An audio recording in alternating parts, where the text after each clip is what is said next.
Class 12th आज हम बेटा अपने बोर्ड एग्जाम के पर्पज़ के लिए चैप्टर नंबर 5 को कवर करते हैं। ठीक है, chapter number 5 NCERT physics class 12th। इसका बेटा नाम है मैग्नेटिज्म एंड मैटर। मतलब कि इसमें हम लोग को सबसे पहले पढ़ना है कि मैग्नेटिक पावर क्या होती है, मैग्नेटिक स्ट्रेंथ क्या होती है, मैग्नेटिक फील्ड लाइंस क्या होती हैं और मैग्नेटिक फील्ड लाइंस की प्रॉपर्टीज़ क्या होती हैं। उसके बिहाफ पर जो मैटर है उसको कितने तरह से मैग्नेटिक फील्ड के अकॉर्डिंग क्लासीफाई किया गया, वो सब कुछ हम बेटा आज इस वीडियो में कवर करेंगे। और इसके बाद से जितने भी इसके मेन इंपॉर्टेंट क्वेश्चंस हैं जो कि बेटा हमारे बोर्ड एग्जाम्स में आ सकते हैं इस बार, वो सारे मेन यहाँ पर बेटा क्वेश्चन हम लोग प्रैक्टिस करेंगे। ठीक है, चलिए आज बेटा हम यहाँ पर शुरुआत करते हैं। यहाँ पर देखिए लिखा हुआ है chapter number 5 magnetism and matter. तो इसमें सबसे पहले हम कवर करते हैं, टॉपिक हमारा है मैग्नेटिक फील्ड क्या होता है। सबसे पहला यहाँ पर टॉपिक हम लोग कवर करते हैं मैग्नेटिक फील्ड क्या होता है।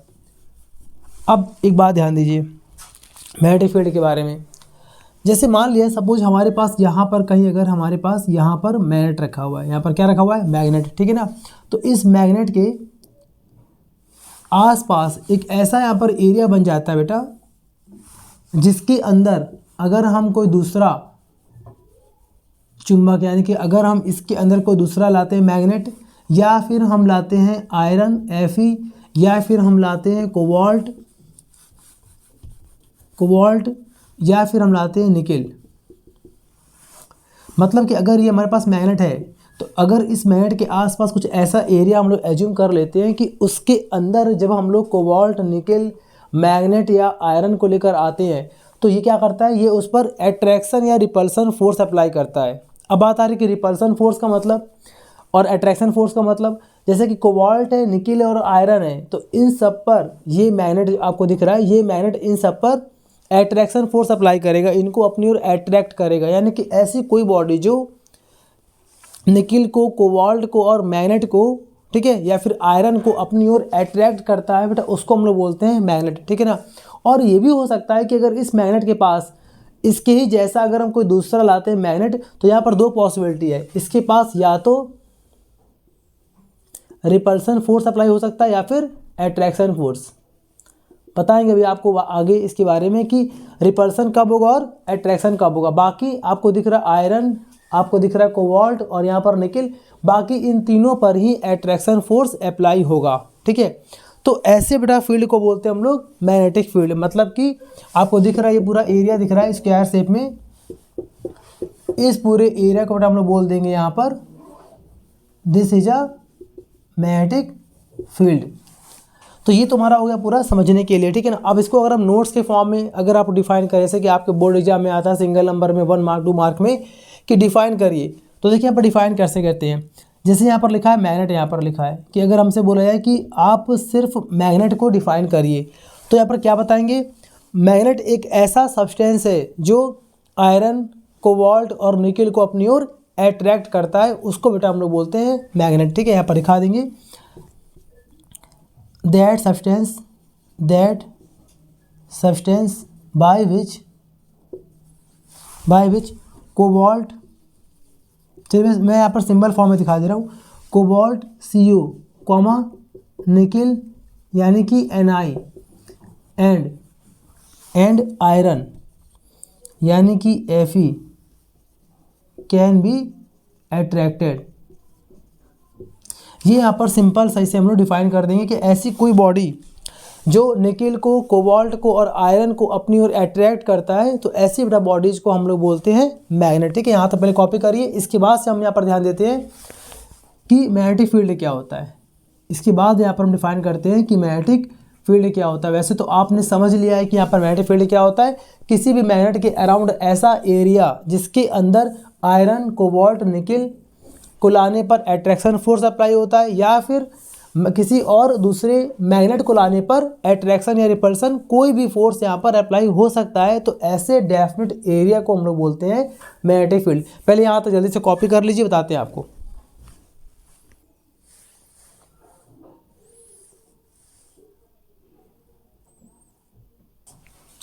अब बेटा यहाँ पर देखिए, अगर आपने कॉपी कर लिया है तो कि मैग्नेटिक फील्ड को यहाँ पर हम लैंग्वेज के फॉर्म में डिफाइन कैसे करेंगे, ध्यान दीजिएगा। मैग्नेटिक फील्ड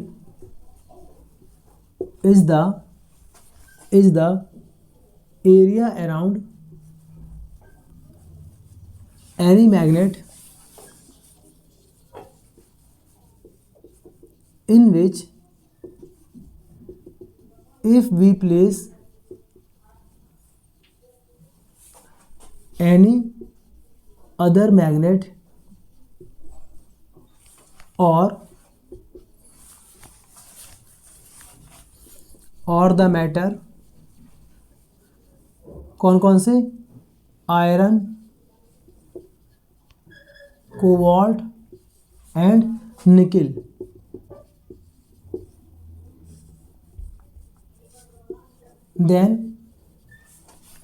then attraction और repulsion force must be applied on it। ठीक है ना। मतलब कि देखिए ये हमने बहुत ही आसान तरीके से यहाँ पर डिफाइन कर दिया है कि अगर मैग्नेटिक फील्ड के अंदर हम किसी भी मैग्नेट को लाते हैं, किसी दूसरे लाते हैं मैग्नेट को यानी कि चुंबक को, या फिर ऐसे मैटर को लाते हैं जिनमें कि आयरन हो सकता है, कोबाल्ट हो सकता है, निकल हो, ठीक हो जाएगा। तो ऐसे मैटर या ऐसे मैग्नेट को अगर लाते हैं तो अट्रैक्शन या रिपल्सन कोई भी फोर्स जरूर वहाँ पर अप्लाई होगा। ये जो आपको दिख रहा है रिपल्सन फोर्स यहाँ पर इसलिए आया है कि दो मैग्नेट्स के बीच में रिपल्सन फोर्स भी अप्लाई हो सकता है। बाकी आयरन, कोबाल्ट और निकिल के अकॉर्डिंग बात करें तो इसमें तो बेटा हमेशा अट्रैक्शन फोर्स ही अप्लाई होगा। तो इस तरह से हम लोग यहाँ पर आसानी से डिफाइन कर लेंगे मैग्नेटिक फील्ड को। अब बेटा यहाँ पर थोड़ा सा आपको यहाँ पर एक्सप्लेन करते हैं कि रिपल्सन फोर्स अप्लाई कब होता है। ठीक है, सबसे पहले यहाँ तक पहले जल्दी से कॉपी कर लीजिए, आप कॉपी करिए। अब देखिए बेटा अगर आपने यहाँ तक नोट कर लिया है तो अब यहाँ पर बात समझिए कि मैग्नेट से मैग्नेट के बीच में अट्रैक्शन और मैग्नेट से मैग्नेट के बीच में रिपल्सन फोर्स अप्लाई कब होता है, ध्यान दीजिए। थोड़ा मैं यहाँ पर लिख दे रहा हूँ नोट के फॉर्म में, ठीक है, आपको यहाँ पर मैं डिफाइन कर दूँ, ठीक, नोट के फॉर्म में ध्यान दीजिएगा यार, ऐसे कर रहा हूँ, बात समझिए। अगर हम बात करते हैं कि मान लीजिए सपोज हमारे पास यहाँ पर कोई मैग्नेट यहाँ पर रखा हुआ है, ठीक है ना, अगर इसके पास आयरन है, अगर इसके पास कोबाल्ट है, अगर इसके पास निकिल आ रहा है, ठीक है ना, तो ये इन तीनों पर ही अट्रैक्शन फोर्स अप्लाई करेगा। यानी यहाँ पर जो फोर्स अप्लाई होगा बेटा वो होगा अट्रैक्शन फोर्स, ठीक है। लेकिन अगर ऐसा हो जाए कि यहाँ पर अगर बेटा हम बात करें, यहाँ पे अगर हम बात कर दें कि यहाँ पर मान लिया हमारे पास कोई अगर यहाँ पर मैग्नेट यहाँ पर रखा हुआ है, ठीक है ना, यहाँ पर कोई ये मान लिया हमारे पास रखा हुआ है मैग्नेट, ठीक है, यहाँ पर तो ये मैंने मान लिया नॉर्थ पोल है और इतना मैंने मान लिया साउथ पोल है, ठीक है ना। और इसके पास एक और दिखाते हैं, मान लिया हमारे पास ये क्या है, चुंबक है, कोई मैग्नेट है यहाँ पर, तो ये मान लिया नॉर्थ पोल है और ये इस मैग्नेट का साउथ पोल है। डायग्राम फर्स्ट, डायग्राम सेकेंड, ठीक। अगर यहाँ पर डायग्राम में फर्स्ट की आपको बता रहे बात, यहाँ पर अगर इसके पास हम एक और लाते हैं मैग्नेट यहाँ पर ऐसे करके, और उसमें ऐसा हो रहा है कि नॉर्थ पोल यहाँ पर है और साउथ पोल यहाँ पर है, ध्यान दीजिएगा। तो यहाँ पर देखिए ध्यान से, यहाँ पे नॉर्थ है, यहाँ पर क्या है साउथ है, यहाँ पर क्या है साउथ है, यहाँ पर क्या है नॉर्थ है, मतलब कि सेम पोल सामने सामने है ना। यहाँ पर साउथ पोल के सामने क्या आ रहा है, साउथ पोल आ रहा है। ऐसे या तो हम रखेंगे, ठीक है ना, रखने की दो ही पॉसिबिलिटी है बेटा, या तो ऐसे रखेंगे या फिर हम यहाँ पर ऐसे भी रख सकते हैं, यहाँ पर लगा देंगे नॉर्थ पोल और यहाँ पर रख देंगे साउथ पोल, ऐसे भी हो सकता है ना। तो यहाँ पर देखिए साउथ साउथ है, देखिए यहाँ पर साउथ साउथ का मतलब यहाँ पर क्या है सेम पोल से, अगर यहाँ नॉर्थ है और यहाँ पर भी नॉर्थ रख दें तो इसे हम लोग मानेंगे यहाँ पर कि सेम मतलब पोल है, लाइक पोल है यहाँ पर, तो सेम पोल है, यहाँ पर अपोजिट पोल है। तो चूंकि यहाँ पर सेम पोल है, ध्यान दीजिएगा, यहाँ पर पोल क्या है, सेम पोल है, ठीक है, यहाँ पर, इसलिए बेटा यहाँ पर अप्लाई होता है रिपल्सन फोर्स, ये आपको याद रखना पड़ेगा, ठीक है ना।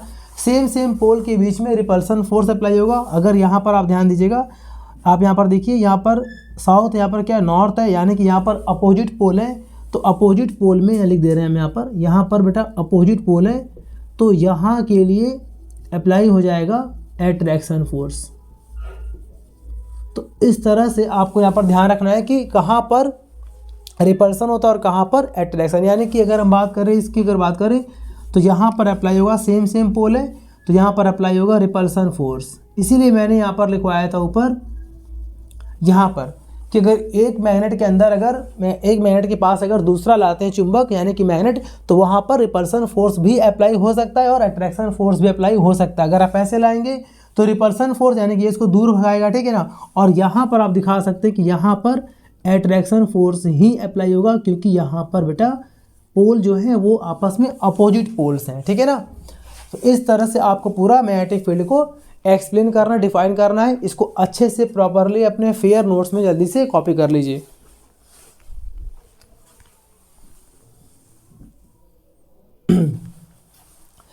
बेटा अब यहाँ पर देखते हैं हम लोग property of magnetic field lines. ये आपके बोर्ड एग्जाम में क्वेश्चन पूछा जाता है, 2 या 3 प्रॉपर्टीज लिखने को आती हैं, तो उसे हम लोग यहाँ पर क्लियर करते हैं, ठीक है। ये हमारा चैप्टर है, इसको बेटा फोकस करिएगा, ठीक है ना। चलिए अब बेटा यहाँ पर देखते हैं हम लोग, हेडिंग हमारी यहाँ पर है प्रॉपर्टीज ऑफ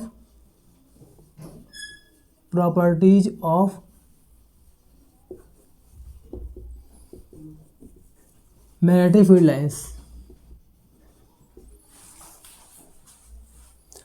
ये हमारी हेडिंग है, ठीक है ना। इसके पहले इसकी प्रॉपर्टी को पढ़ने से पहले बेटा आपको हम यहाँ पर दिखाते हैं कि बार मैग्नेट के डायग्राम्स को कैसे बनते हैं। ये बेटा मैंने मान लिया कि यहाँ पर हमारे पास एक बार मैग्नेट है, ठीक है ना, यानी कि रेक्टेंगुलर शेप में है, और यहाँ पर मान लिया हमने नॉर्थ पोल है, और यहाँ पर मैंने मान लिया यहाँ पर साउथ पोल है, ठीक है ना। तो बेटा इसका यहाँ पर नाम क्या है, इसका नाम है यहाँ पर बार मैग्नेट, ठीक है ना। तो देखिए होता क्या है कि जब भी हम लोग किसी भी मैग्नेट की अगर बात करते हैं तो ऐसा एज्यूम करते हैं, ऐसा इमेजिन करते हैं कि ऐसी कुछ लाइंस होती हैं जो प्रैक्टिकल देखी गई हैं कि जो नॉर्थ पोल से निकलती हैं बेटा और साउथ में एंटर करती हैं, ऐसे करके नॉर्थ से निकलेंगी साउथ में एंटर करेंगी, ठीक है ना। ऐसे यहाँ पर देखिए नॉर्थ से निकलेंगी और साउथ में एंटर करेंगी। हमेशा उनकी शुरुआत हमेशा नॉर्थ से होती है और एंड होते हैं वो लोग साउथ पे, ठीक है ना, ऐसे करके। और डायग्राम और यहाँ पे दिखा दे रहे हैं, ऐसे करके, मतलब कि बहुत दूर से ऐसे घूम के साउथ में आ रहा नॉर्थ से निकलकर, और यहाँ पे दिखा देंगे ऐसे करके, ठीक है, क्लियर ना।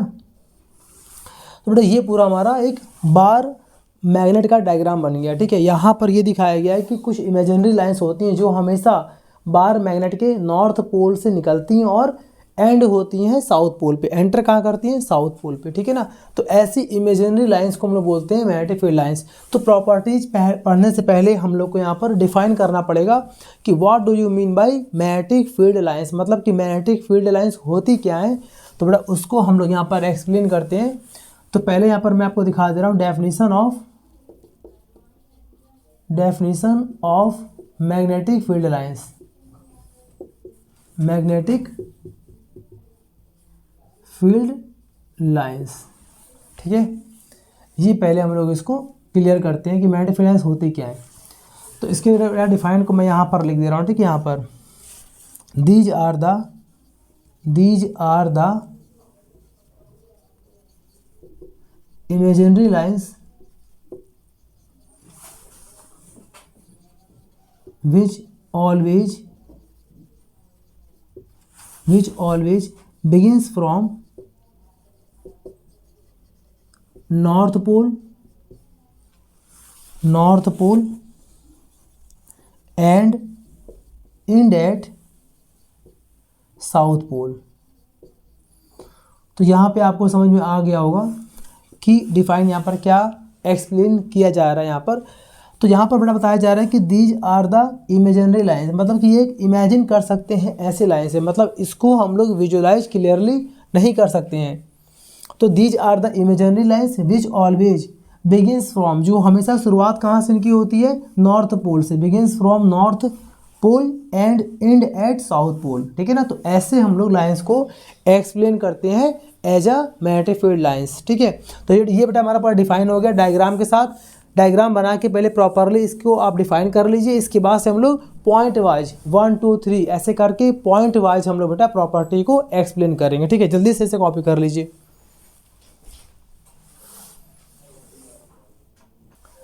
अब बेटा यहाँ पर देखिए properties of magnetic field lines. मैंने इस डायग्राम को थोड़ा सा साइड में शिफ्ट कर दिया है समझाने के लिए, ठीक है आपको, कि यहाँ पर डायग्राम के साथ साथ आप यहाँ पर सारे पॉइंट्स को क्लियर कर लेंगे, ठीक है।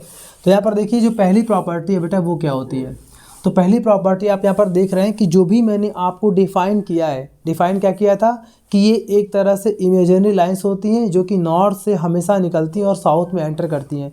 तो यही इसकी प्रॉपर्टी भी बन जाती है। तो यहाँ पर दिखा देंगे पहली property, these are the same, बिल्कुल same, these are the imaginary lines, imaginary lines which always begins from north pole and at south pole. तो देखिए पहली प्रॉपर्टी आपको दिख रहा है कि जो यहाँ पर मैंने डिफाइन किया था वही यहाँ पर प्रॉपर्टी भी है। अब यहाँ पर देखिए दूसरी प्रॉपर्टी क्या होती है।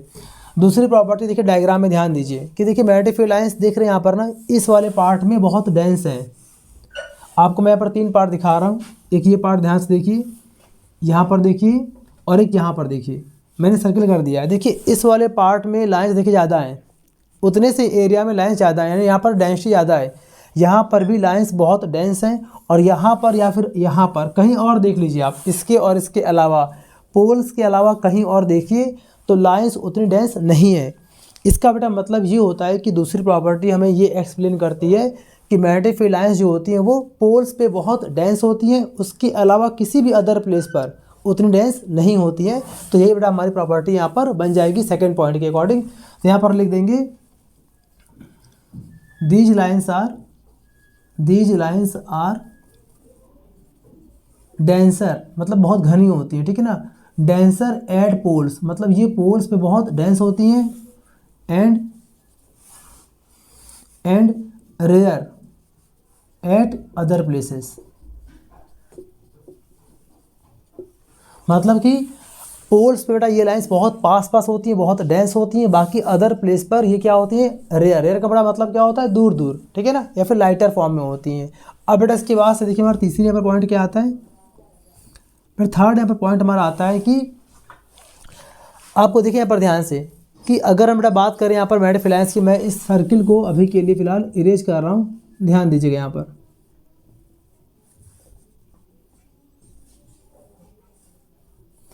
आप देखिए यहाँ पर ध्यान से, जितनी भी यहाँ पर बेटा मैग्नेटिक फील्ड लाइंस जा रही हैं, कोई भी यहाँ पर मैग्नेटिक फील्ड लाइंस अगर जा रही है तो कोई भी मैग्नेटिक फील्ड लाइंस एक दूसरे को इंटरसेक्ट नहीं करती, मतलब कट नहीं करती है। मतलब कहने का आपको कभी ऐसा देखने को नहीं मिलेगा कि एक लाइन जा रही है ऐसे नॉर्थ से साउथ में और एक ऐसे जा रही है और यहाँ पर कट हो रहा है, ठीक है, या फिर ऐसे जा रही हैं कट हो रहा है। तो ऐसा बेटा पॉसिबल बिल्कुल नहीं है। मतलब कि कभी भी दो मैग्नेटिक फील्ड लाइंस एक दूसरे को इंटरसेक्ट नहीं कर सकती है। ये बेटा इस पर क्वेश्चन भी पूछा जाता है कि क्या कारण है कि दो मैग्नेटिक फील्ड लाइंस कभी भी एक दूसरे को इंटरसेक्ट नहीं करती हैं। तो बेटा उसको भी अभी हम लोग इसको एक्सप्लेन करेंगे आगे। फिलहाल के लिए यहाँ पर तीसरा पॉइंट बन जाएगा कि दो मैग्नेटिक फील्ड लाइंस एक दूसरे को इंटरसेक्ट नहीं करती हैं। तो यहाँ पर दिखा देंगे the magnetic field lines never intersect each other. ठीक है, अब बेटा देखिए इसके बाद से हमारा फोर्थ यहाँ पर पॉइंट बन जाता है।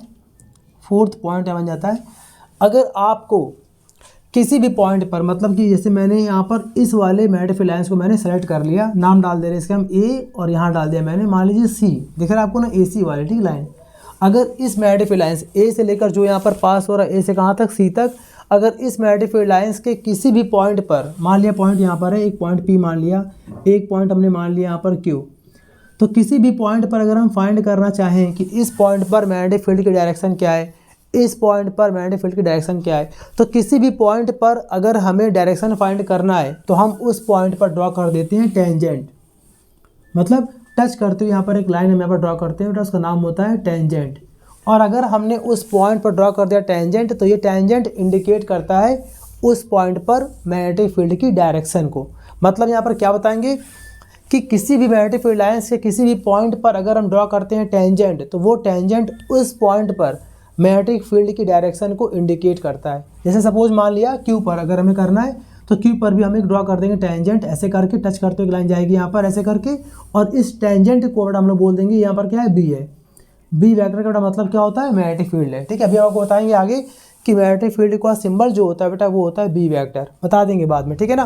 तो देखिए यहाँ पर जो तीसरा पॉइंट, सॉरी जो यहाँ पर फोर्थ पॉइंट है वो यहाँ पर क्या है, देखिए मैं यहाँ पर जो भी यहाँ पर लिख रहा हूँ इसको डायग्राम से आपको पहले मैच करना है। द टेंजेंट यानी कि टच करते हुए जो लाइन है, the tangent drawn at any point on the magnetic field lines indicate the direction of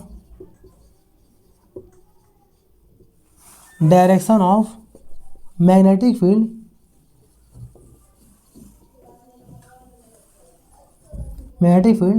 at that point। मतलब समझिए, the tangent drawn at any point, किसी भी पॉइंट पर अगर हमें ड्रॉ किया tangent on the magnetic field lines से किसी भी पॉइंट पर हमने ड्रॉ किया टेंजेंट, वो इंडिकेट करता है क्या, the direction of magnetic field at that point, वो उसी पॉइंट पर मैग्नेटिक फील्ड की डायरेक्शन को इंडिकेट करेगा। ठीक है बेटा, तो ये हमारा हो गया फोर्थ पॉइंट। और जो पॉइंट नंबर 5 है बेटा उसे हम यहाँ पर एक्सप्लेन करने जा रहे हैं। सबसे बेटा पहले आप फेयर फॉर्म में ये चारों पॉइंट्स को पहले कॉपी जल्दी करिए, जल्दी बेटा कॉपी कर लीजिए। 5वां पॉइंट आपको बताते हैं। अब बेटा यहाँ पर देखिए इसकी 5वीं और लास्ट प्रॉपर्टी को, बेटा 4 प्रॉपर्टीज हमने यहाँ पर पढ़ लिया है। अब देखिए इसकी लास्ट प्रॉपर्टी क्या है। तो इसकी लास्ट प्रॉपर्टी ये है कि मैं इस मैग्नेटिक फील्ड लाइन्स को पहले यहाँ पर अलग से मैं ड्रॉ करके दिखा रहा हूँ। मान लिया सपोज ये हमारे पास एक मैग्नेटिक फील्ड लाइन्स है, इसमें बहुत डेंस हो गया डायग्राम, तो मैं इसकी एक लाइन को कट करके आपको यहाँ पर दिखा रहा हूँ। ठीक है, और यहाँ पर मान लिया हमारे पास नॉर्थ था और यहाँ पर क्या है, साउथ है। तो लाइन ऐसे करके पास होगी बेटा, नॉर्थ से जाएगी और साउथ में एंटर करेगी। ठीक है, तो अगर इसके मैं कम से कम इस एक लाइन पर मैं कम से कम यहाँ पर 3 से 4 पॉइंट एज्यूम कर रहा हूँ। जैसे कि मैंने मान लिया यहाँ पर कहीं मान लिया पॉइंट P है, कहीं मान लिया पॉइंट यहाँ पर Q है, कहीं मान लिया R, और एक जगह मैंने मान लिया S। ध्यान दीजिएगा। ठीक है, ऐसे आप और भी पॉइंट्स मान सकते हैं। ठीक है, चलिए 3 ही पॉइंट यहाँ पर दिखा रहे हैं। ये हमारा नॉर्थ पोल है, ये हमारा साउथ पोल है। ठीक है ना, ऐसे करके ये हमारा नॉर्थ पोल, ये हमारा साउथ पोल है। तो समझिए पहले 5वां पॉइंट है क्या, अगर हम इस वाले पॉइंट पर मतलब कि अगर हम P पॉइंट पर फाइंड करना चाहें कि P पॉइंट पर डायरेक्शन क्या है मैग्नेटिक फील्ड की, तो हमें यहाँ पर इस पॉइंट पर ड्रॉ करना पड़ेगा एक टेंजेंट ऐसे करके। मतलब ये इस तरफ दिखा रहा है B को, B का बेटा मतलब क्या है, मैग्नेटिक फील्ड की डायरेक्शन। अगर हमें फाइंड करना है Q पॉइंट पर, तो हमें फिर से यहाँ पर जिस भी पॉइंट पर हमें फाइंड करना है डायरेक्शन ऑफ मैग्नेटिक फील्ड, हमें उस पॉइंट पर ड्रॉ करना पड़ेगा टेंजेंट। तो अगर हम Q पॉइंट पर चाहते हैं कि Q पॉइंट पर किस डायरेक्शन में मैग्नेटिक फील्ड है, तो हमें इस पर भी ड्रॉ करना पड़ेगा एक टेंजेंट, यानी ऐसे, यानी कि इस पर मैग्नेटिक फील्ड ऐसे जा रहा है। अगर अब हम बेटा चाहते हैं कि R पर कहाँ पर है, तो हमें R पर ड्रॉ करना पड़ेगा, R का ऐसे जा रहा है।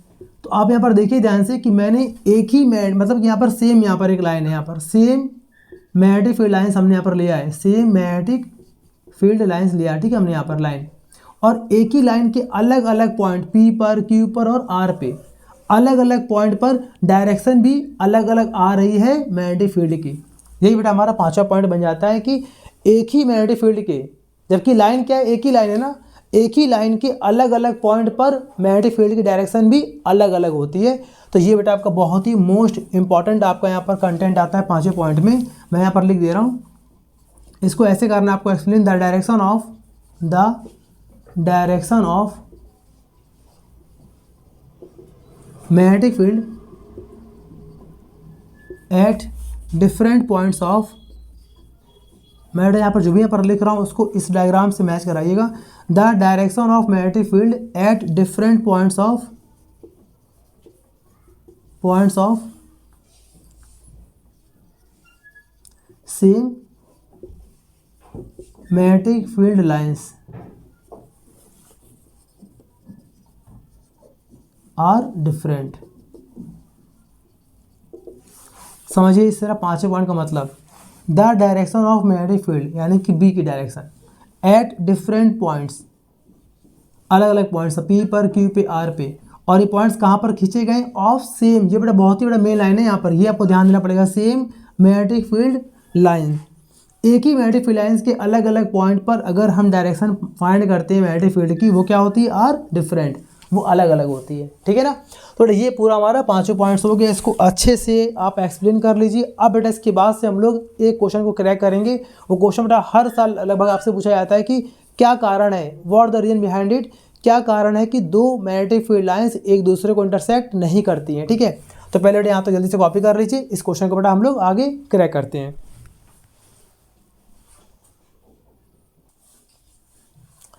अब बेटा यहाँ पर देखिए, अगर आपने पूरी मैग्नेटिक फील्ड लाइंस की प्रॉपर्टीज को एक्सप्लेन करके समझ लिया है, तो यहाँ पर बेटा हम जो इस क्वेश्चन को क्रैक करने जा रहे हैं बेटा, ये क्वेश्चन बहुत बार बोर्ड में पूछा गया है। क्वेश्चन क्या है, why do the magnetic field lines not intersect each other. जबकि ये प्रॉपर्टी में आपको पढ़ाया गया था, कभी भी मैग्नेटिक फील्ड लाइंस एक दूसरे को इंटरसेक्ट यानी कि कट नहीं करेंगी। तो आपसे ये क्वेश्चन उल्टा पूछ लिया गया है कि कट क्यों नहीं करेंगे, ठीक है ना। तो इसको हम लोग बेटा कैसे यहाँ पर एक्सप्लेन करते हैं, ध्यान दीजिएगा। ये हमारा क्वेश्चन बेटा यहाँ पर सॉल्यूशन है। इस सॉल्यूशन को बताने से पहले आपको हम बताते हैं कुछ बेसिक पॉइंट्स, वो अगर आपको समझ में आ जाएगा तो आपको आंसर भी मिल जाएगा। बेसिक में क्या समझना है कि अगर एक मैग्नेटिक फील्ड लाइंस है, ध्यान दीजिएगा, अगर एक मैग्नेटिक फील्ड लाइंस है यहाँ पर नंबर 1 मान लिया, हमारे पास यहाँ पर एक मैग्नेटिक फील्ड लाइंस है, तो इसका मतलब यहाँ पर नॉर्थ पोल और यहाँ पर साउथ पोल होगा, ठीक है।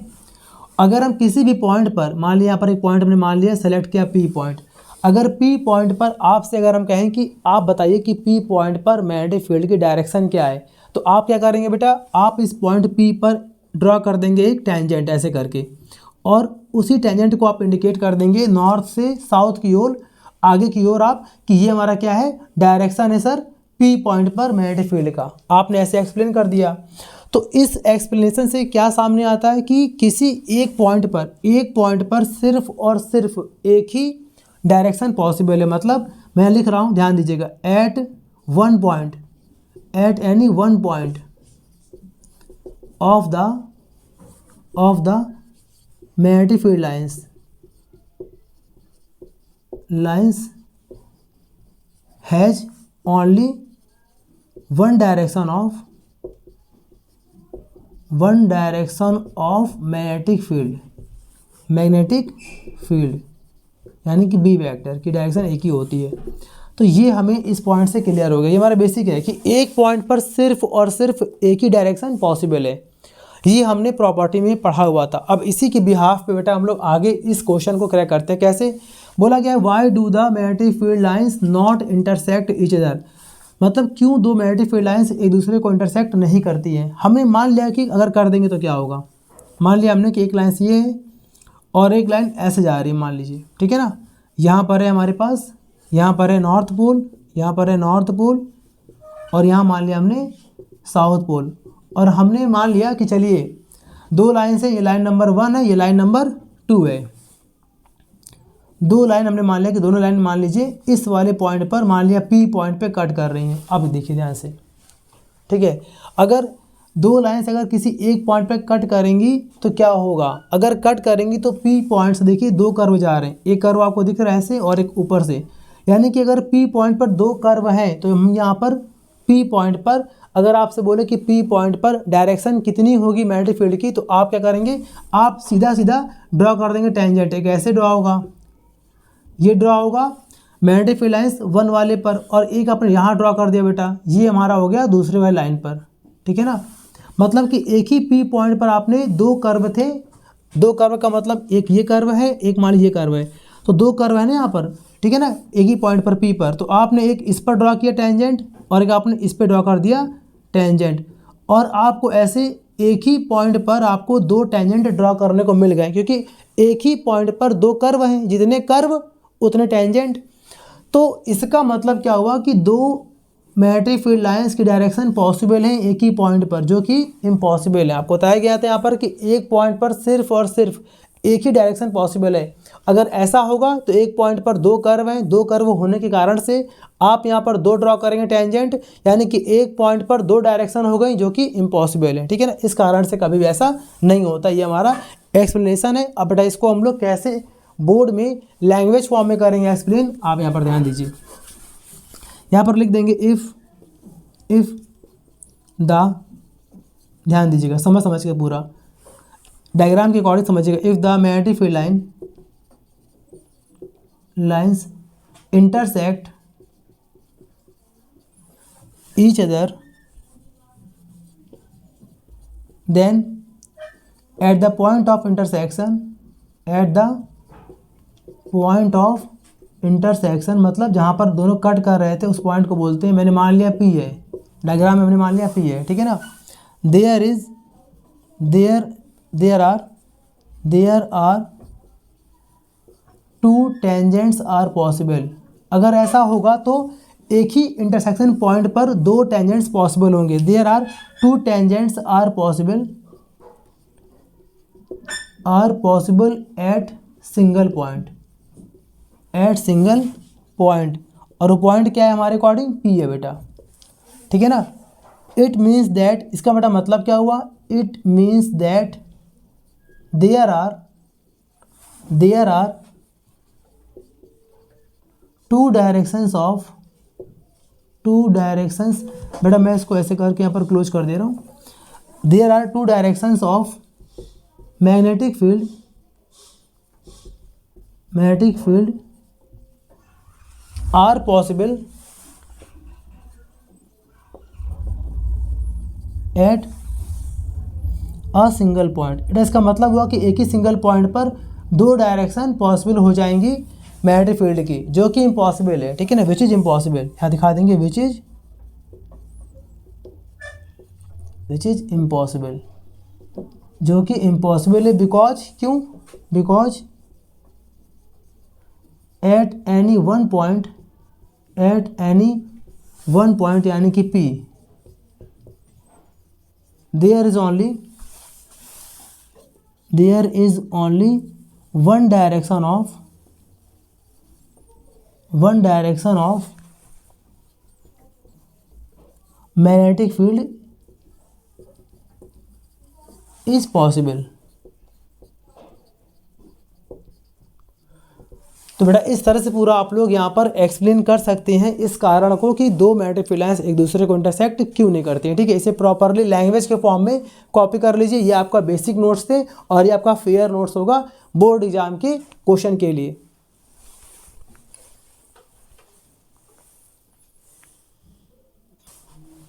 अब बेटा यहाँ पर देखिए, अब हम लोग यहाँ पर एक टर्म को एक्सप्लेन करते हैं बेटा, इसका नाम है ससेप्टिबिलिटी, ठीक है ना। देखिए ससेप्टिबिलिटी क्या होती है कि इसमें आपको एक्सप्लेन करना होता है कि किसी भी आयरन की रॉड को, मान लिया सपोज हमारे पास ये एक मैग्नेटिक फील्ड है, मान लिया हमारे पास यहाँ पर देखिए ये हमारे पास एक मैग्नेटिक फील्ड है, ध्यान दीजिएगा। अच्छा अगर ये मैग्नेटिक फील्ड तो बेटा कैसे बना होगा, ये बेटा बना होगा जब इस तरफ क्या होगा नॉर्थ और यहाँ पर क्या होगा साउथ, तो ये बना होगा। तो ये हमारे पास एक आउटर एक्सटर्नल हमारे पास ये मैग्नेटिक फील्ड है, मैं लिख दे रहा हूँ, ठीक है। ये हमारे पास एक मैग्नेटिक फील्ड है, ध्यान दीजिएगा, मैग्नेटिक फील्ड है, ठीक है यहाँ पर बेटा। और इसमें हमने एक आयरन की रॉड रख दिया, हमने यहाँ पर एक आयरन की एक रॉड यहाँ पर प्लेस कर दिया है ऐसे करके। ये बेटा हमारे पास है एक आयरन की रॉड, ध्यान दीजिएगा, ठीक। तो अगर इस मैग्नेटिक फील्ड में अगर हमने एक आयरन की रॉड यहाँ पर यानी कि बार मैग्नेट के फॉर्म में एक रेक्टेंगुलर आयरन की रॉड रख दी है, ठीक है ना। तो ऐसा करके अगर हम छोड़ दें तो आफ्टर सम टाइम कुछ देर बाद इसके अंदर भी एक मैग्नेटिक प्रॉपर्टी आ जाती है, इसके अंदर भी एक इंटेंसिटी, मैग्नेटिक फील्ड की एक डेफिनेट इंटेंसिटी इसके अंदर भी आ जाती है, यानी कि ये कुछ देर के लिए चुंबक की तरह काम करेगा, यानी कि ये भी एक तरह से मैग्नेट बन जाएगा। अच्छा क्योंकि ये नेचुरल मैग्नेट तो था नहीं, ये तुम्हारा एक आयरन है ना बॉडी, तो इसके मैग्नेटिक पावर को हम लोग बोलते हैं इंटेंसिटी ऑफ मैग्नेटाइजेशन। मतलब कहने का कि इसके मैग्नेटिक फील्ड को हम यहाँ पर बोलेंगे क्या, इंटेंसिटी ऑफ मैग्नेटाइजेशन, ठीक है ना। मतलब कि ये क्या हो जाएगा, ये हमारा हो जाएगा मैग्नेटाइज, मतलब इसके अंदर भी मैग्नेटिक फील्ड होगी। मतलब यहाँ पे इसको हम चाहें तो ऐसे बोल सकते हैं क्या, magnetic field of iron rod. लेकिन इसको हम लोग बेटा कैसे बोलेंगे, इसको हम लोग एक्सप्लेन करेंगे, इस वाले टर्म को एक्सप्लेन कैसे करेंगे हम लोग, intensity of magnetisation of iron rod, ठीक है ना। और इस जो एक्सटर्नल जो कि बाहर बना हुआ है मैग्नेटिक फील्ड, उसकी इंटेंसिटी को मैंने मान लिया एच, वेक्टर मान लिया, खाली एच मान लिया, ठीक है। यहाँ पर यानी कि एच यहाँ पर क्या है, एक्सटर्नल मैग्नेटिक फील्ड की इंटेंसिटी, और इसके इंटेंसिटी को मैंने मान लिया कैपिटल आई। कैपिटल आई यहाँ पर क्या है, इंटेंसिटी ऑफ मैग्नेटाइजेशन। तो इन्हीं दोनों के रेशियो को बेटा हम लोग बोलते हैं क्या, ससेप्टिबिलिटी, ठीक है ना। मतलब कि ससेप्टिबिलिटी का मतलब क्या होता है कि अगर आप किसी भी आयरन की बॉडी को मैग्नेटिक फील्ड में रखते हैं तो उस आयरन की बॉडी के अंदर भी एक मैग्नेटिक फील्ड जनरेट हो जाता है, प्रोड्यूस हो जाता है, लेकिन वो इंटेंसिटी एक्सटर्नल मैग्नेटिक फील्ड की इंटेंसिटी से कुछ कम होगी, और उस इंटेंसिटी को जो कि इसके अंदर magnetic power, magnetic strength produce हो गया है, उस इंटेंसिटी और जिस मैग्नेटिक फील्ड में उस आयरन की बॉडी को रखा गया है, उस मैग्नेटिक फील्ड के रेशियो को हम लोग बोलते हैं ससेप्टिबिलिटी, ठीक है ना। देखिए हम कैसे करेंगे एक्सप्लेन यहाँ पर। द रेशियो ऑफ, ध्यान दीजिएगा, the ratio of intensity of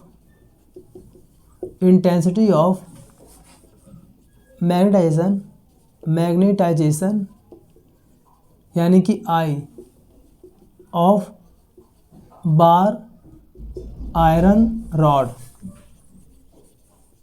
and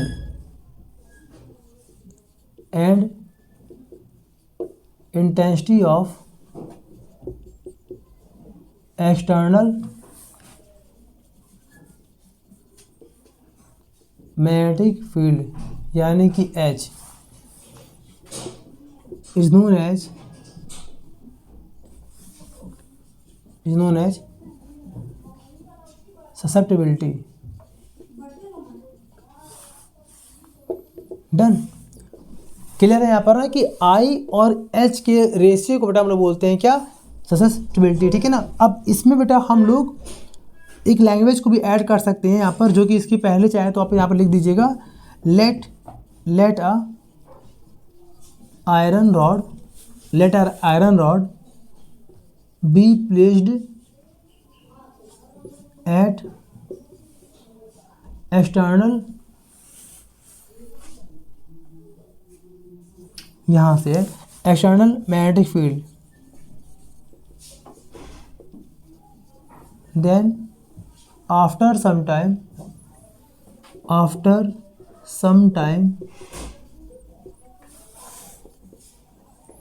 this iron rod gets magnetized, ठीक है। और उसके बाद से यहाँ पर हम दिखा देंगे, लेट कर लेंगे क्या कि आई यहाँ पर क्या है, तो आई यहाँ पर है इंटेंसिटी ऑफ मैग्नेटाइजेशन, जो कि आयरन रॉड के अंदर मैग्नेटिक पावर आ गई है, ठीक है ना, ऑफ आयरन रॉड। और यहाँ पर H क्या है, H यहाँ पर है इंटेंसिटी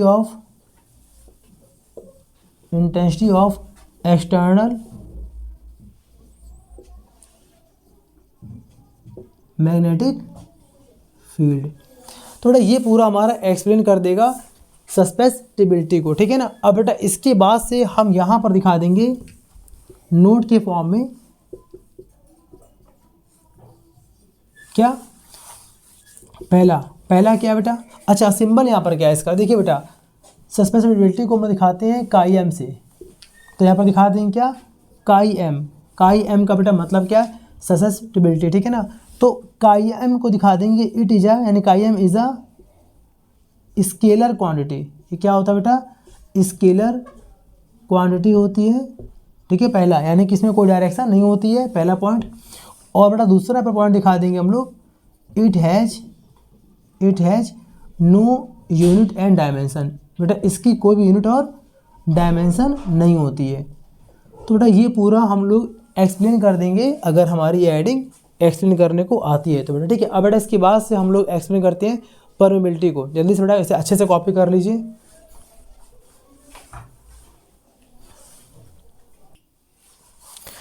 अब बेटा यहाँ पर देखिए हम लोग एक्सप्लेन करते हैं इलेक्ट्रोमैग्नेट को, कि इलेक्ट्रोमैग्नेट क्या होता है, सोलेनॉइड क्या होता है, सोलेनॉइड से कैसे हम लोग मैग्नेटिक फील्ड को जनरेट करते हैं, और सोलेनॉइड की जो इंटेंसिटी है मैग्नेटिक फील्ड की वो किन किन बातों पे डिपेंड करती है।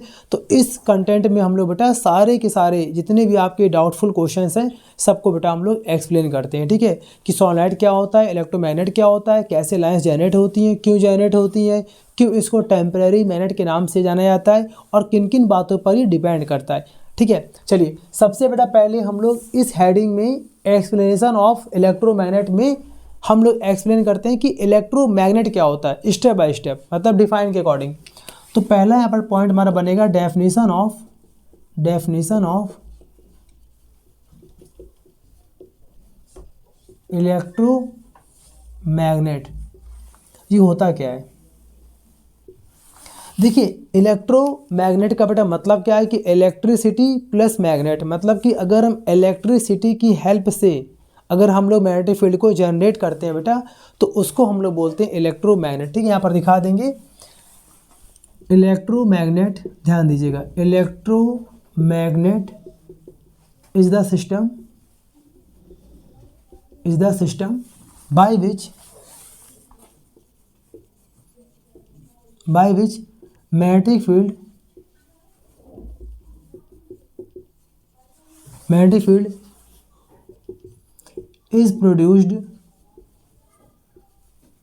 with the help of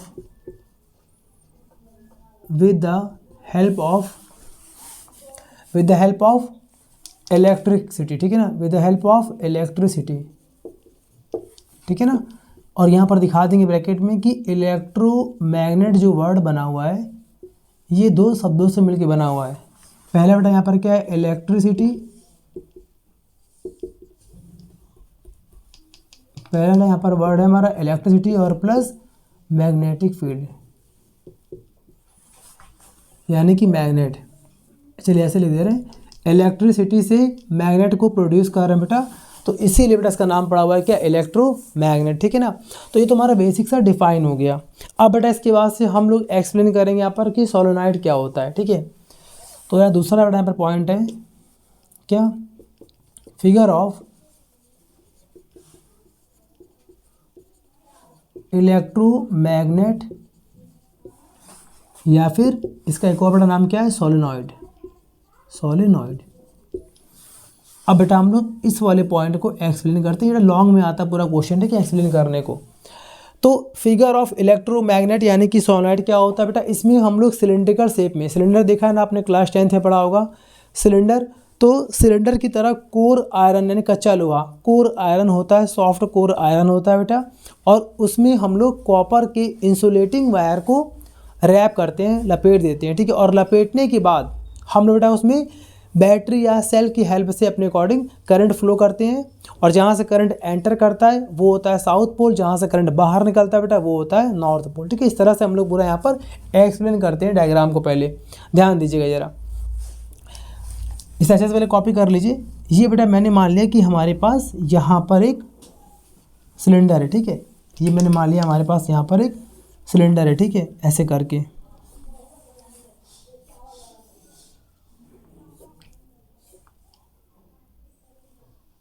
ठीक है। कोर आयरन का बेटा यहाँ पे हमारे पास एक सिलेंडर है, ठीक है, और बेटा हमने इसमें रैप कर दिया एक वायर को, कॉपर के वायर को ऐसे करके, ठीक है ना। देखिए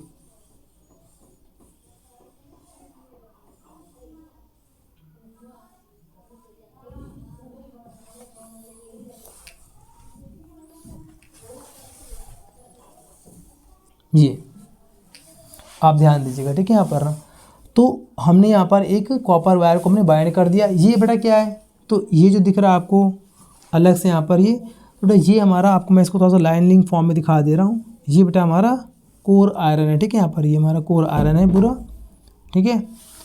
तो इसको मैं यहाँ लिख दे रहा हूँ कि ये क्या है, ये हमारा पास है सॉफ्ट आयरन कोर, ठीक है। और जो आपको वायर दिख रहा है बेटा ये क्या है, ये हमारे पास है कॉपर वायर, जिससे बेटा हम लोग करंट को फ्लो करेंगे, ठीक है। और यहाँ पर हमने लगा दिया बैटरी या सेल, ठीक है। तो मैं यहाँ पर लगाने आ रहा है बैटरी। बैटरी क्या होता है, combination of two cells are known as battery. तो हमने यहाँ पर लगाया पॉजिटिव प्लेट, फिर एक लगाया हमने स्मॉल नेगेटिव प्लेट, फिर हमने जोड़ दिया पॉजिटिव प्लेट, फिर लगाया हमने यहाँ पर एक स्मॉल नेगेटिव प्लेट, ठीक है ना बेटा। तो ये हमारा बन गया, पूरा सेटअप बन गया बैटरी का। तो ये हमारे पास बेटा है बैटरी, तो ये है प्लस, ये है माइनस, ठीक है। और हमने यहाँ पर एक लगा दिया की, ये हमारे पास एक लग चुका है यहाँ पर की, ठीक है। और की में अगर डॉट बना दिया इसका मतलब कि यहाँ पर स्विच ऑन है, ठीक है। ये हमारा की ऑन हो चुका है। तो जैसे बेटा हम लोग यहाँ पर की को ऑन करेंगे तुरंत यहाँ पर करंट फ्लो होगा ऐसे करके, और करंट यहाँ पर जाएगा, कैपिटल आई करंट यहाँ पर जाएगा, ठीक है। और करंट ऐसे करके यहाँ पर फ्लो होगा करंट। तो इसके हमारे अकॉर्डिंग ये लेफ़्ट से राइट में करंट पास होगा। जितने हमने यहाँ पर बेटा रैप किए हैं कॉपर वायर के इंसुलेटिंग, और ऐसे करके करंट यहाँ पर जाके और बैटरी के निगेटिव वाले टर्मिनल में एंटर कर जाएगा। तो इस तरह से पूरा हमारा ये सेटअप तैयार हो जाएगा, किसका, इलेक्ट्रोमैग्नेट का, ठीक है। अब इसके बाद से ध्यान दीजिएगा, इसमें बेटा एक समझने वाली क्या बात है कि जिस पार्ट से, जिस फेज से, जैसे मान लें ये फेज हमारा है, ठीक है ना, ये फेज है, जिस फेज से करंट एंटर करता है बेटा उस वाले फेज को हम लोग बोलते हैं कि ये हमारा साउथ पोल है, ये हमारा क्या है, साउथ पोल है ये, ठीक है। और जिस फेज से करंट हमारा बाहर निकलता है बेटा उसको हम लोग बोलते हैं नॉर्थ पोल है। डन।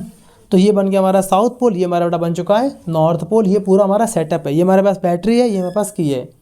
और जब हम लोग बेटा बैटरी की हेल्प से करंट को फ्लो करते हैं तो करंट को जितनी देर तक फ्लो करोगे आप तब तक बेटा ये एक मैग्नेट की तरह काम करेगा। जब तक इसमें करंट फ्लो होगा तब तक ये लगभग कच्चा लोहा, कोर आयरन जो होता है वो 100 टाइम्स मैग्नेटिक फील्ड को जनरेट करता है approximate.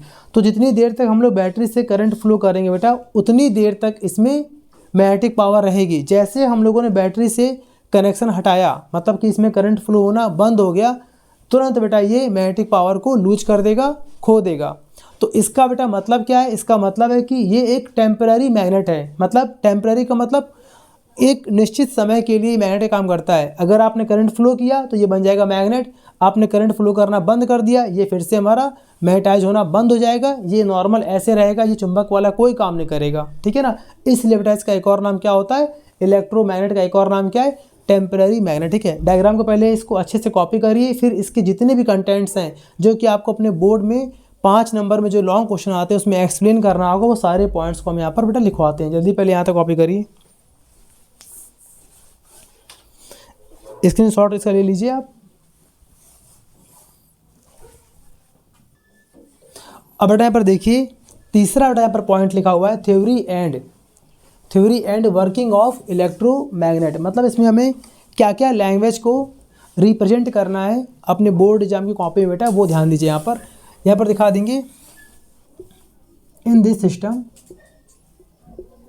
System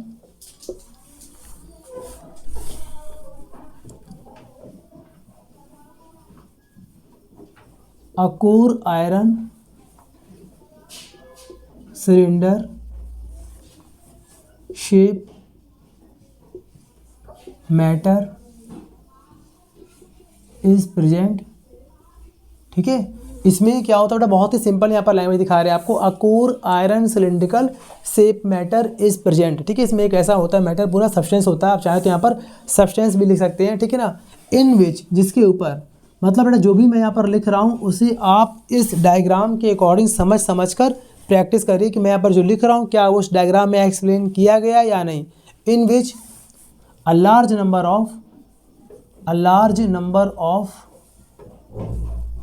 insulating copper wire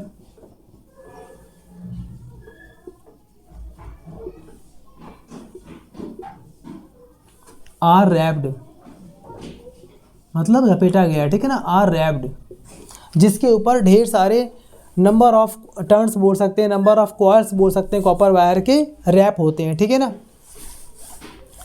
इसके बेटा आगे यहाँ पर दिखा देंगे, थोड़ा सा बड़ा मैं इसको इरेज कर दूँ, आपको ये हो चुका है। अब इसके आगे यहाँ पर हम दिखा देंगे, there is a battery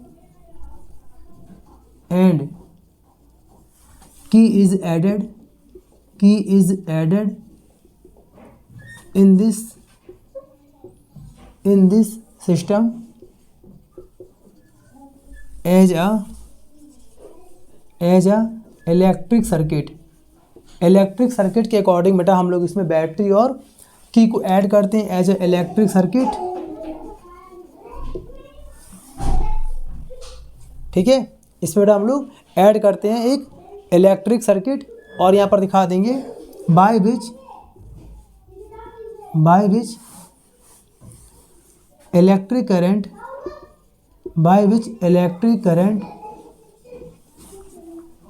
is passed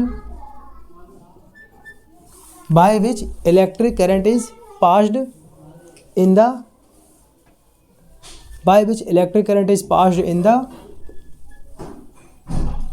the electromagnet यानी कि सोलेनॉइड, ठीक है।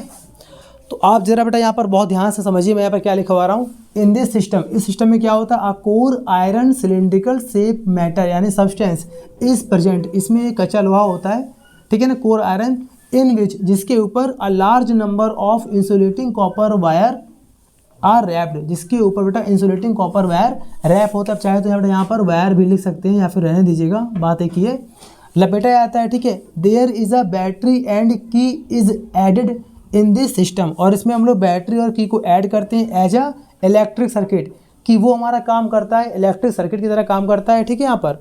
और फिर यहाँ पर दिखा देंगे by which electric current is passed in the electromagnet यानी कि सोलेनॉइड, जिसके द्वारा हम लोग इस वाले सोलेनॉइड या फिर इलेक्ट्रिक मैग्नेट में हम लोग करंट को पास करते हैं। ये पूरा हमारा थ्योरी हो जाएगा, ठीक है। अब बेटा उसके आगे भी आपको थोड़ा सा और एक्सप्लेन करना है, आप जल्दी से पहले यहाँ तो कॉपी करें, फिर मैं इसके नीचे वाले पोर्शन को बेटा डायग्राम को इरेज कर दे रहा हूँ, कॉपी कर लीजिए। अब बेटा देखिए उसके बाद से हम लोग इसके वर्किंग को दिखा देंगे। When we flow an electric current in this system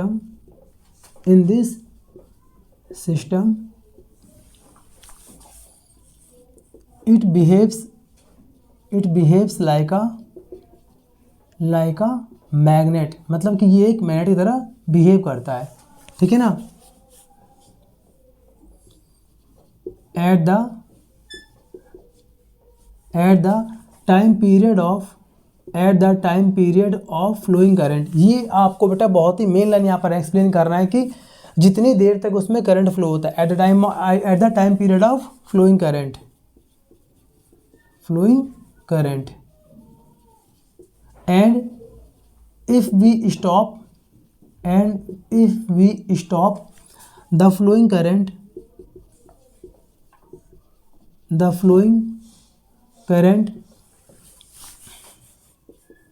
in this system, अगर बेटा हम इस सिस्टम में करंट को फ्लो करना स्टॉप कर देते हैं, comma it does not behave like a magnet।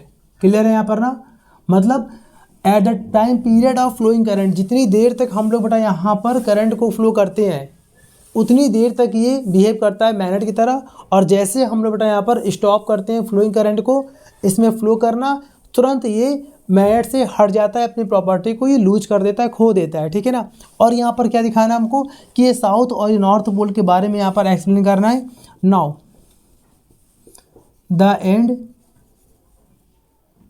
at which current is entering,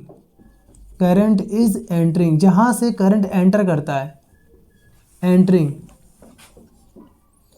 is known as south pole, बेटा उसको हम लोग बोलते हैं यहाँ पर साउथ पोल कहते हैं, ठीक है ना। and the end at which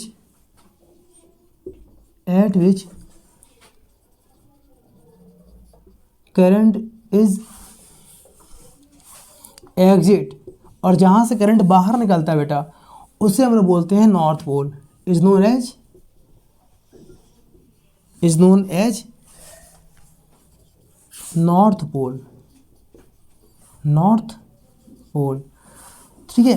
तो इस तरह से बेटा हम लोग यहाँ पर दिखा देंगे इसकी वर्किंग को, और यहाँ पर क्या दिखाना है कि इस कारण से इसका यहाँ पर एक और नाम क्या है, टेम्पररी मैग्नेट, ठीक है। यहाँ पर तो ये पूरा अगर आता है तो आपको पहले डिफाइन करना है, डायग्राम दिखा देना, डायग्राम के बाद जो भी इसकी वर्किंग प्रिंसिपल्स है बेटा वो यहाँ पर हमें एक्सप्लेन कर देना है। अब बेटा इसके बाद से क्वेश्चन पूछा जाता है कि कौन कौन से फैक्टर्स पर ये डिपेंड करता है, तो अब बेटा हम लोग यहाँ पर उसको एक्सप्लेन करते हैं, ठीक है ना, किन किन फैक्टर्स पर ये डिपेंड करता है।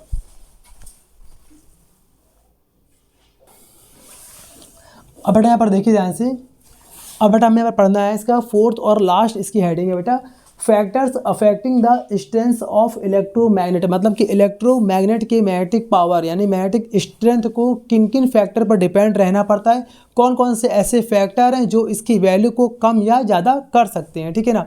तो उसमें बेटा सबसे पहला हमारा पॉइंट आता है, बहुत मेजर यहाँ पर पॉइंट होता है, वो होता है पहला पॉइंट हमारा number of turns, number of copper turns या फिर नंबर ऑफ टर्न्स। यहाँ पर आपको ध्यान देना है पहला क्या कि अगर उस इलेक्ट्रोमैग्नेट पे जितने ज़्यादा लार्ज नंबर ऑफ टर्न्स होंगे कोई कॉपर वायर के, उतना ही ज़्यादा उसका हाई मैग्नेटिक फील्ड प्रोड्यूस होगा। अगर हम नंबर ऑफ टर्न्स को कम रखते हैं तो उसके अंदर उतना ही लो क्वांटिटी में मैग्नेटिक स्ट्रेंथ जनरेट होगा, ठीक है। तो यहाँ पर दिखा देंगे द स्ट्रेंथ ऑफ, बहुत ही यहाँ पर सिंपल यहाँ पर लैंग्वेज है, the strength of electromagnet is directly proportional to the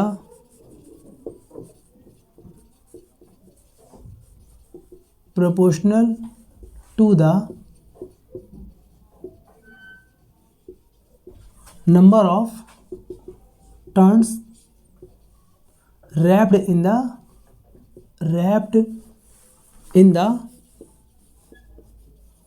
electromagnet. Clear है यहाँ पर ना।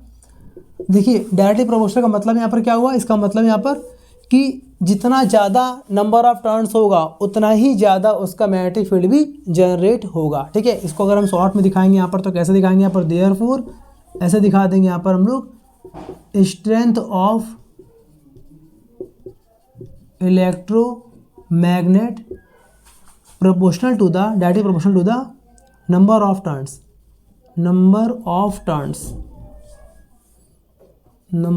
ऑफ टर्न्स, ठीक है।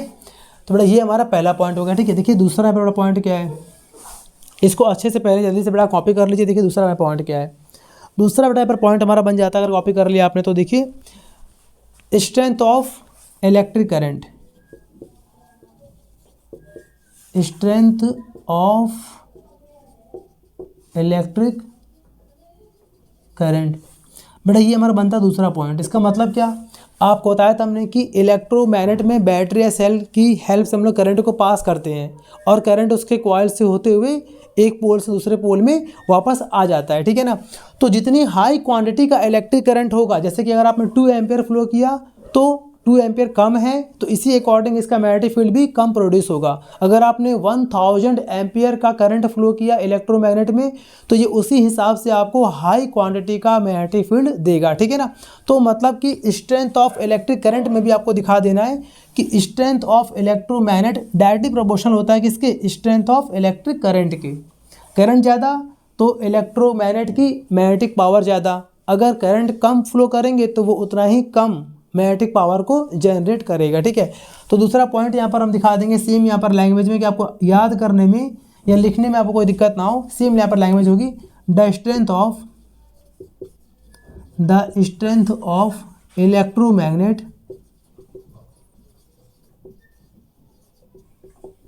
Is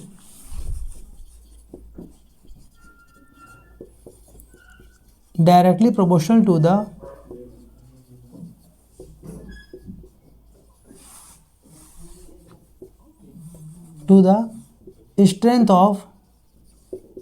strength of flowing current in it, ठीक है। तो यहाँ पर भी दिखा देंगे, यहाँ पर देखिए बॉक्स बना दीजिएगा इससे आप अच्छे से यहाँ पर एक ये, ठीक है ना। तो ऐसे बेटा यहाँ पर भी हम दिखा देंगे देयरफॉर करके सेम यहाँ पर लैंग्वेज फॉर्म में strength of electromagnet directly proportional to the strength of flowing current, flowing current, और इसको बेटा हम लोग यहाँ पर एक स्क्वायर बॉक्स में, रेक्टेंगुलर बॉक्स में क्लोज करके दिखा देंगे। ठीक है बेटा, तो ये हमारा देखिए 2 पॉइंट हमारे हो चुके हैं। जल्दी थोड़ा से अच्छे से आप एक्सप्लेन कर लीजिए। इसके बाद बेटा हम लोग आगे तीसरे फैक्टर को हम लोग एक्सप्लेन करते हैं। अब बेटा यहाँ पर देखिए 2 फैक्टर हम लोगों ने क्लियर कर लिए। अब बेटा इसका जो तीसरा फैक्टर है वो यहाँ पर हमारा दे रखा है, वो बेटा होता है नेचर ऑफ कोर मटेरियल। बेटा इसमें हमें यहाँ पर क्या बताना है कि जितना ज़्यादा परमेबिलिटी हाई होगी, देखिए परमेबिलिटी का मतलब क्या होता है आपको बता दें, शॉर्ट में अगर बताते हैं तो मतलब कि इलेक्ट्रिक करंट के अकॉर्डिंग आता है परमिटिविटी, और एक बेटा हमारा होता है परमेबिलिटी। तो परमेबिलिटी का मतलब होता है कि मैग्नेटिक फील्ड को अपने अंदर कवर करना, अपने अंदर उसको एब्जॉर्व करने की सिंपल सी प्रॉपर्टी को बोलते हैं परमेबिलिटी। अभी के लिए फिलहाल आप इस वर्ड को याद रखिए, परमेबिलिटी एक प्रैक्टिकल वैल्यू होती है, हर एक अलग अलग सब्सटेंस के लिए अलग अलग होती है। ठीक है ना, तो यहाँ पर दिखा देंगे नेचर ऑफ कोर मटेरियल में दिखा देंगे द स्ट्रेंथ, सेम लैंग्वेज यहाँ पर, the strength of electromagnet is directly proportional to the permeability of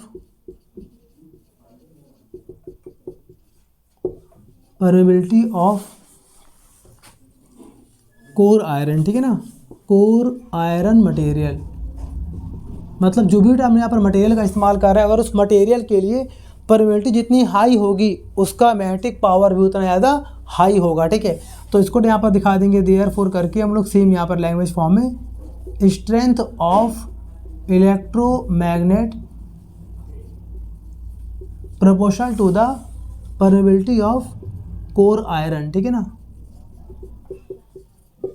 permeability of core iron material. ठीक है, तो बेटा ये हमारा पूरा 3rd पॉइंट हो गया। ठीक है बेटा, इसके बाद से सिंपल सा आपका इसमें आता है यूज करने को कि कहाँ कहाँ इसका यूज होता है। ठीक है ना, कहाँ कहाँ हम लोग इलेक्ट्रोमैग्नेट का इस्तेमाल करते हैं, 1 या 2 नंबर में आपको पॉइंट में एक्सप्लेन कर देना। तो यहाँ पर दिखा देंगे हम लोग यूजेस ऑफ, पॉइंट नंबर 5 यहाँ पर बन जाएगा, यहाँ लिख दे रहे इसको, point number 5 uses of electromagnet. ठीक है ना, कहाँ का बेटा हम लोग इसको यूज करते हैं। तो ये सिंपल सी बात है, पहला हम लोग यहाँ पर दिखा देंगे। अगर बेटा इसको पहले जल्दी से पहले एक्सप्लेन कर लीजिए आप।